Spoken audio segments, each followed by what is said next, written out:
클릭해주셔서 감사합니다.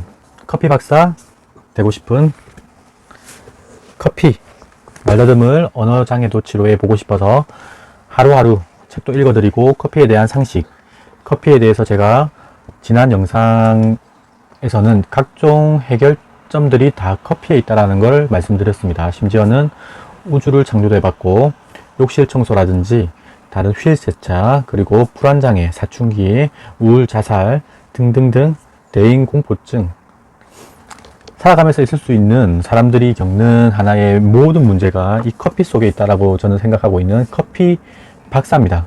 그래서 이제 말씀드리고 싶었던 어제 부분의 서론에 이은 이번 영상을 찍게 되었습니다. 끝까지 잘 지켜주시고, 커피의 과학과 기능 지난 영상에서는 이 기호가 뭔지를 찾던 과정에서 유튜브에 여러분들이 올려놓았던 여러 영상 중에 정말 도움이 되는 부분이 있어서 요 오른쪽이 카페롤이고 왼쪽이 클로로겐시안이라고 하는 부분이 풀렸습니다. 이 부분은 제가 늘 존경하는 하나의 박사님 영상에서 보고 있는데, 이런 부분에서 이 기호가 풀렸다는 거. 그래서 오른쪽에 있는 카페롤은 OH라는 염산은 각종 발암물질을 해소시키는 것이고, 그리고 왼쪽은 클로로겐산이라고 해서 또 다른 커피의 작용을 얘기한다라고 합니다.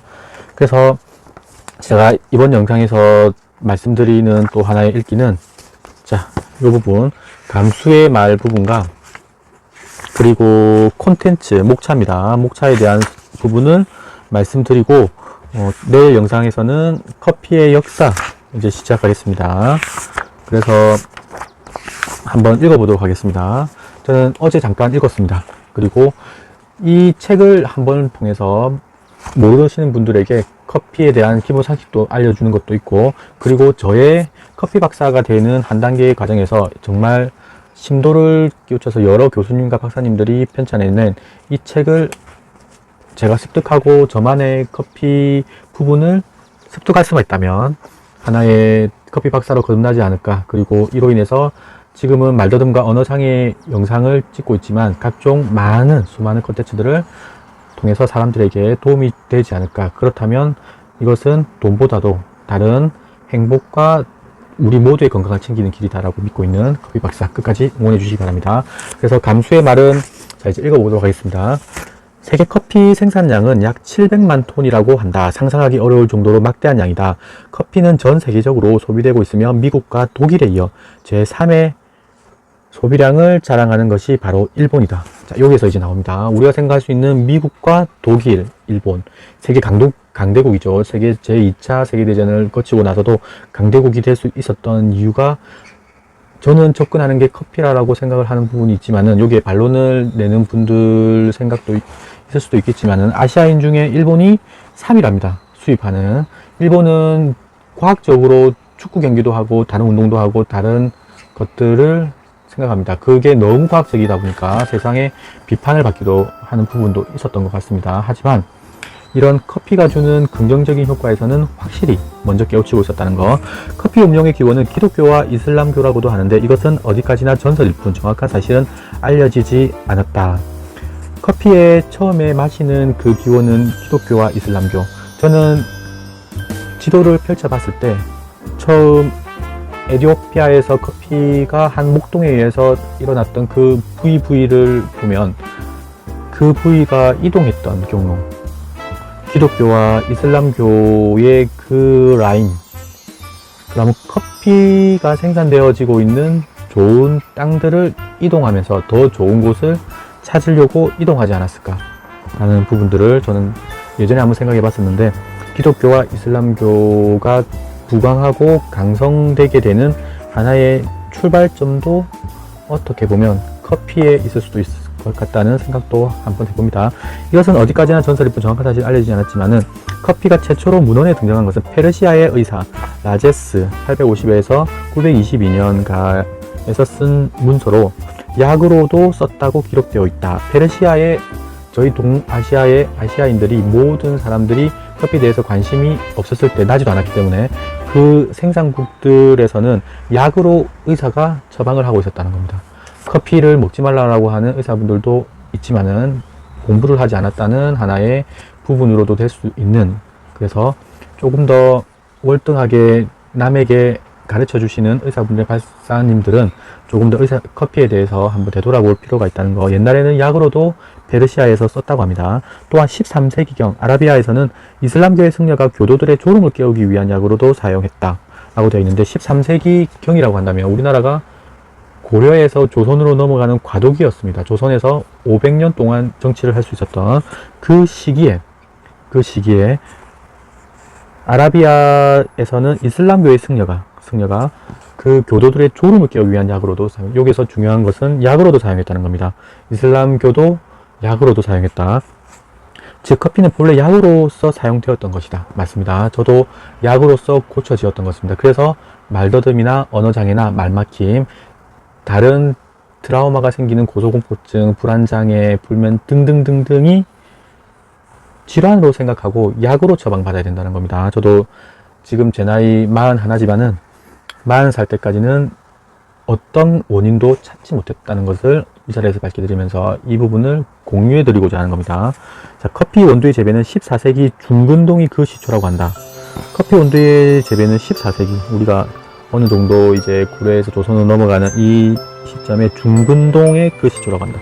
1605년 로마 교황 클레멘스 8세가 그 당시까지 커피를 입에 대는 것이 금지되었던 기독교 교도들에게도 음용을 허가한 것을 계기로 그 후 기독교권인 영국, 프랑스, 이탈리아, 독일 등에서 널리 응용되게 되었다. 지금 있는 이 유럽권에 되기 전에 로마에 있는 교황 클레멘스 8세가 1605년에 커피를 입에 대는 것을 금지시켰던 것을 기독교 교도들에게도 허가를 했다는 겁니다. 그 말은 뭐냐면 이 부분이 정말 도움이 되는 부분이라고 인정을 하고, 이거는 악마의 열매가 아닌 천사의 축복이 될 수도 있다는 생각에 여러 기독교권인 영국, 프랑스, 이탈리아, 독일까지 널리 응용됐다는 것은 좀 생각해 볼 필요가 있습니다. 그래서 일본에는 에도 시대의 나가사키에서의 무역을 통해 열렸다. 일본은 무역을 통해 에도 시대의 나가사키에서 커피가 들어왔다는 겁니다. 그 말은 무엇이냐면 반강제적으로 다른 나라들이 일본이라는 섬나라를 왔다 갔다 무역도 하고 침공도 하고 다른 부분들도 많았겠지만 이 과정에서 커피도 들어왔다는 거. 우리나라는 그때 셀국 정치였지만은 우리나라들은 외세의 침략을 막는 데 집중했지만은 일본은 외국에서 들어온 이 커피의 무역을 통해서 점점 커피를 알아가는 계기가 되었을 수도 있습니다. 현재 세계에서 재배되고 있는 커피의 품종은 아라비카종, 지금 저희가 먹는 스페셜 커피, 로부스타종들은 일반적으로 믹스 커피라든지 대중적으로 저렴한 쌍커피에 많이 들어갑니다. 및 리베리카종으로 이들은, 리베리카는 좀 특이하죠. 리베리카종 3대 원종이라고도 불린다. 그중 품질이 가장 높은 아라비카종이 총 생산량의 약 70%를 차지한다. 아라비카종이 맛과 다른 부분들이 워낙 향, 맛 이런 부분들이 스페셜 커피에 가깝기 때문에 70%를 재배도 한답니다. 커피의 화학 성분은 지금까지 약 500종류가 분리 동정되었다. 500종류나 있다는 겁니다. 커피 그 하나의 자그마한 그 공간에 500종류의 분리 동정되어 있는데 품종에 따라서 성분이나 조성이 다르기 때문에 배전 후에 커피의 향이나 맛은 크게 차이가 난다. 품종에 따라서도 성분이나 조성이 다르답니다. 자, 커피도 알고 마셔야 된다는 내용입니다. 제가 늘상 말하는 착하고 좋은 커피, 소화가 잘 되는 그런 커피. 하지만 어떤 커피에 따라서는 그게 아닐 수도 있다는 커피. 그래서 사람에 따라서 알고 공부하고 마시자는 겁니다. 다음 내용을 보면 많은 사람들이 커피를 마시면 잠이 깨거나 머리가 맑아져서 효율이 높아진다는 것을 일상적으로 경험하고 있으며 오랜 옛날부터 사람들은 그 효과를 이용하였다. 제가 학생 시절 때 너무 잠이 많이 와서 공부를 하다 보면은 20-30분 뒤에 잠을 자는 경우도 있었는데 그때 커피를 어느 정도 알고 있었다면 좀 더 도움이 됐을 수도 있고, 그리고 커서는 운전을 하면서 잠이 너무 많이 와서 졸음운전도 하려고도 휘청휘청 하면서 할 수 있는 부분도 있었는데 그때 커피를 알았다면 그런 졸음운전의 사고 위험성에 대해서 좀 더 안전하게 갈 수 있지 않았나라는 부분들을 생각하면서 커피에 대해서 우리 생활을 윤택하게 만드는 길 가능성도 있다라고 생각이 듭니다. 이는 커피에 들어있는 성분 중에서도 가장 유명한 카페인으로 인한 효과라는 사실은 널리 알려져 있으나 과학적으로 증명된 것은 과학기술이 진보한 근대 이후의 일이다. 요즘같이 과학이 하나씩 많이 드러나고 있는 이 분야에서 첨단 시대도 살고 있고, 그런 부분에서 밝혀졌던 사항이라고 한다면은 옛날에 이런 부분이 밝혀졌다면 좀 더 많은 사람들이 금전적으로 일찍 좋은 커피를 알게 되고 접하는 계기가 될 수 있다는 겁니다. 그래서 카페인의 능력은 사람들의 일의 효율을 증진시킨다는 거. 그래서 사람들이 나는 왜 안 될까? 나는 왜 일을 못하지? 나는 왜 일이 안 되지? 나는 왜 일이 나는 왜 이건 안 되지? 할 때 커피를 접해보라는 겁니다. 도움이 될 수 있습니다. 또한 커피 음용의 단점으로 공복에 마셨을 때 위가 거북해진다고 하는데 현재 그것은 커피 속의 클로로겐산, 카페산 등이 위 점막을 자극하기 때문이라고 한다. 사람들이 두려워하는 게 빈속에 먹었을 때 구토가 일어나고 속이 거부룩하다고 하는 건데 그게 이 클로로겐산과 카페산이라고 하는 이 책자 앞에 이 화학식 구조라고 한다는 겁니다. 자, 근데 그게 어떻게 작용하느냐?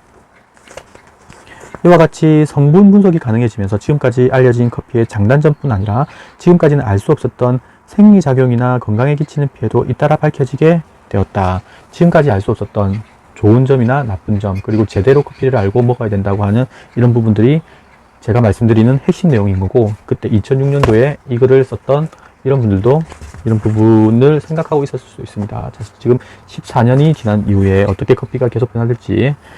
메틸 글리옥살과 같은 발암 성분이 커피에 들어있다고 보고되었을 때에는 크게 문제시되면서 일시적으로 커피 자체가 혐오를 받은 적도 있었다.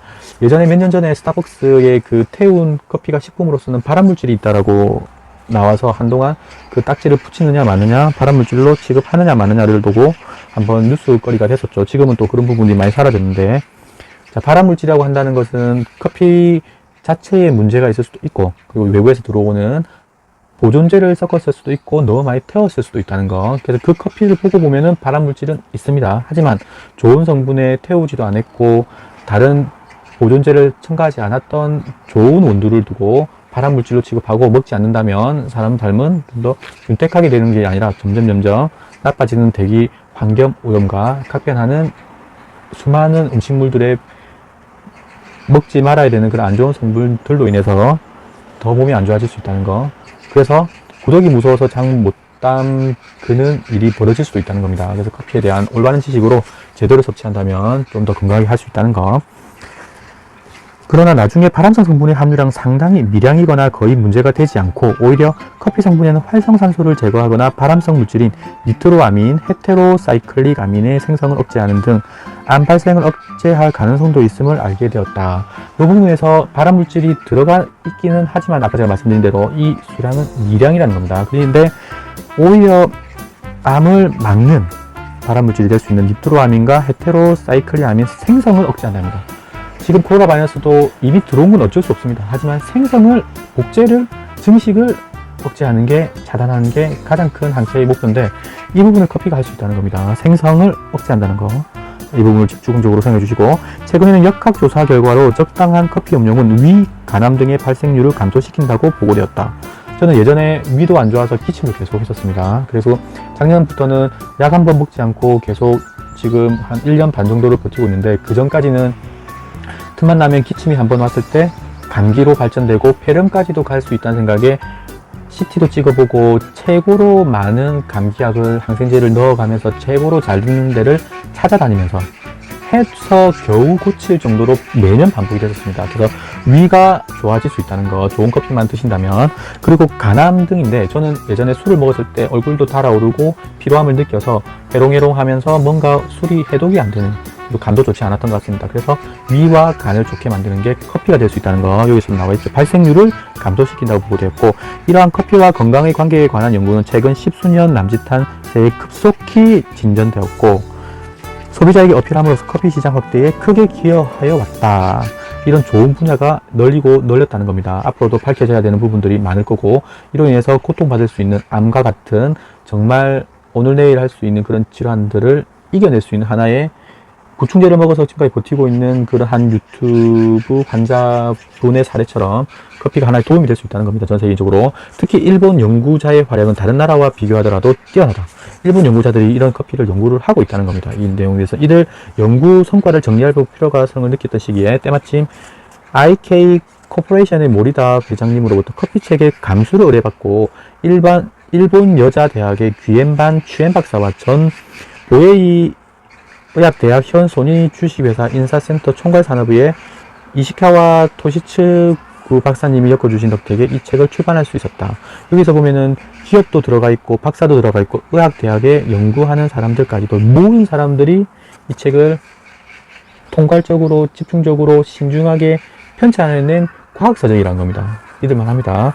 자, 그래서 또한 커피의 역사나 화학 성분, 생리작용, 생활습관 병과의 관계 등에 대해서 일선에서 연구를 진행하고 있는 선생님들께 협력을 받은 덕택에 광범위한 연구 성과를 집약한 책자를 완성할 수 있었다.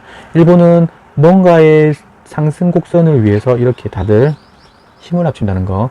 우리나라에서는 안타깝게도 이런 부분들을 많이 알고 있지는 않습니다. 제가 의학 지식을 커피에 관해서 알고 있었던 그 의학 지식조차도 지금 미국에 계신 박사님이십니다. 그를 어느 정도 우리나라도 얼른 모든 분들이 이런 부분들에 대해서 알고 계시면은 좀 더 선진국 문화에서 좀 안타까운 결과도 막을 수 있고 좀 더 강대국이 될 수 있다고 생각합니다. 편집 출판에 있어서 막대한 수고를 아끼지 않은 IK 코퍼레이션의 모리다 도미코 사장님께 진심으로 가는 이런 기업적인 협찬도 있으면 우리나라가 좀 더 발전할 수 있을 텐데 저는 정부의 그런 뭐 협동이라든지 기업을 끝까지 밀어주는 정부의 올바른 정책도 필요하다고 생각합니다. 본서의 간행으로 소비자의 건강과 식품 가공의 발전에 공헌하기를 기대에 맞지 않는다. 후쿠바 히로야스. 이 책을 쓴 사람들은 돈을 보고 들어가진 않았다는 겁니다. 이 책을 통해서 식품을 어떻게 만들고 발전하고 건강에 대해서 어떻게 생각하는지를 모두가 느꼈으면 하는 마음에 이렇게 책을 발간했다는 겁니다. 저 또한 커피를 1년 반 정도 느끼면서 했던 건 돈이 중요한 게 아니라 이런 부분입니다. 행복과 건강, 제일 최고는 건강, 행복, 부자라는 거. 부자는 그 돈을 모아가면서 자기 능력을 업그레이드 인정시켜고자 하는 거를 토대로 있는 거지 이게 목표가 되어서는 안 된다는 겁니다. 그래서 건강, 행복, 부자. 다음으로 넘어가면 콘텐츠 이제 목차 나옵니다. 자, 목차 부분은 하나하나 제가 그냥 읽어드리는 걸로 하겠습니다. 1번은 커피의 역사. 일본인은 커피를 어떻게 받아들였는가? 커피의 효능 및 효과. 동양 전통의학에서의 커피에 대한 이해. 이슬람교 문화권에서의 유난히 의학. 커피의 역사를 11에서 20페이지까지 있고 커피의 화학 성분. 카페인, 트리고넬린, 클로로겐산 폴리페놀, 비페놀성 카르본산, 탄수화물, 당류, 아미노산, 단백질, 지질, 커피 오일, 무기물질, 비타민, 갈색물질, 멜라노이딘, 향기 성분, 쓴맛 성분, 변이원 물질 23에서 52까지 페이지가 있고 커피의 뇌에 대한 생리작용, 카페인의 중추작용, 각성작용, 자발 운동량, 항진작용, 항불안작용과 불안야기작용, 의존증, 도파민 신경계와 아데노신 신경계, 치매에 대한 커피의 작용, 신경도기를 신전시키는 커피 속의 성분, 알츠하이머병 모델에 대한 트리고넬린의 작용, 정리, 커피의 향기와 뇌 기능, 뇌 기능 측정의 종류와 방법, 커피의 향기와 뇌 기능, 커피 원두의 종류와 뇌 기능, 인스턴트 커피의 향이 뇌 기능에 미치는 영향, 커피 등의 향에 대한 수능기구, 향에 대한 수능이란 후각 수용세포의 선모에서의 트랜스덕션 기구 및 그 수능기구,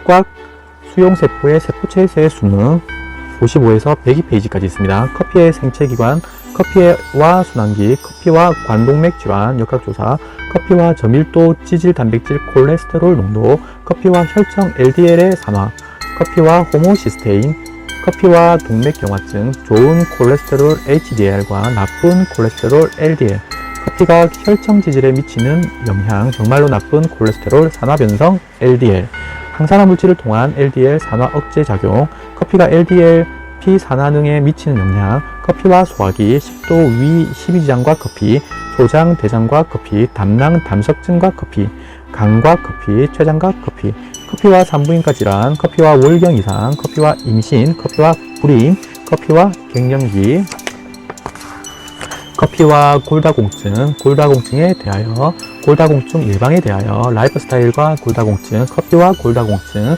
커피와 당대사, 2형 당뇨병의 중요성, 커피와 당뇨병 내당능 이상에 대한 역학 연구, 커피 성분이 당대사에 미치는 영향, 커피와 운동시 근육대사, 운동시 근육 에너지 대사의 생리생화학적 개요, 카페인의 골격근 대사에 대한 작용 메커니즘, 카페인 투여에 대한 운동시 에너지 대사의 급성 및 만성 변화, 커피를 사용한 연구, 이 사장이 109에서 210까지 있습니다. 커피와 암, 커피의 항변이 원성, 커피의 항변이 원성, 활성산소 제거 작용, 항산화성, 니트로소아민 생성 억제 작용, 커피의 암세포 증식 침륜 억제 작용, 커피의 성분, 바람에 대한 커피와 그 성분의 작용, 암세포의 증식과 침륜 전이, 간암세포의 증식과 침륜 전이에 대한 커피의 작용, 간암세포의 증식과 침륜에 대한 커피 성분의 작용, 간암세포의 침륜에 대한 커피 성분의 억제 기구, 소화관 암과 커피 음용 습관에 관한 역학 연구, 커피의 발암 관련 물질에 대해 커피 음용 습관과 소화기 암에 관한 역학 연구, 아이치현 암세타에서의 연구 성과.